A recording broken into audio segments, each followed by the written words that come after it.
I'm going to talk to you a little bit about disbursements and disbursement matching entry. Basically, a disbursement is an item on a supplier invoice, which will be your purchase invoices, that has been costed to a particular project and recharged out to the client via client billing proposal. What you have to do is, as per disbursement is put on a purchase invoice, you need to ensure that you match those disbursements off at the same time. So, for example, if you've got a supplier and you're doing a cradle hire, but you haven't received the invoice in, you put that on the client billing proposal as an advance.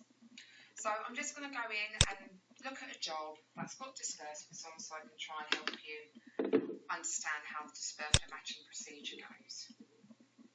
So you clicked on disbursement matching entry, you clicked on to add, and if you just put the particular job number in and find it. I'm choosing Mapley at the moment because I know that's quite a big client. You'll get your header tab and it will show you the disbursement that you have chosen to look at. And if you look at this tab here, it shows you everything that has been put on the client billing proposals, anything to do with invoices that have been costed. What we can see with this particular disbursement matching is there is a lot of PCA-DINs. A PCA-DIN is basically an additional fee. So it's like an advanced disbursement. So when you do your client billing proposal, it's the second from last tab in, and this is where it would appear. We've also seen there is an accounts receivable credit note, so this looks like a part allocation. And what you really need to do is, when it comes down to matching of disbursements, you need to check the boxes until you get a zero. Now, obviously not everything is on here, so I'm just showing you how to have a little look and how to match them off. You want to make sure that everything zeroes out all the time.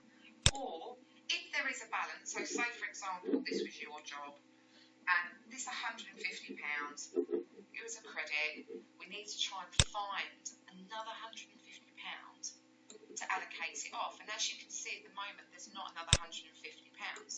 So you couldn't actually match that one off. If we look a little bit further down, you can see here we've got an advanced disbursement for £500. But let's see if we've got a positive figure for £500 to say, look, yeah, the purchase invoice has been put against that particular job, we can match it off. So let's have a little look and see. We can't see, there's another advanced disbursement is there. But if this was £500 without that negative, you would check this box and that figure would become zero. And then what you would do is you would send it for approval. As it was zero, it would go straight to finance to approve. If you were doing some write-offs where, look, we're not going to be able to claim this money back, customer client wasn't very happy, you would just check whichever ones that you are unable to claim back, click on your notes button and put unable to bill client, or something like, just put whatever the reason for you not being able to claim that back. Once you are happy with everything, if there was, say for example, this balance, you'd send it for approval, and that would actually go to your head of department or your head of office to have a look to say why you are writing this off. He would either approve it or she would approve it. It would either get sent to finance or rejected back to you saying, no, this needs to be billed, or along the lines of. So that is how you have a look and how to do disbursement matching. If you think of it as a positive and a negative, and that positive amount and the negative amount, when you tick the boxes on the side, they need to get to zero, because that's when you know you're not making a loss on that particular project.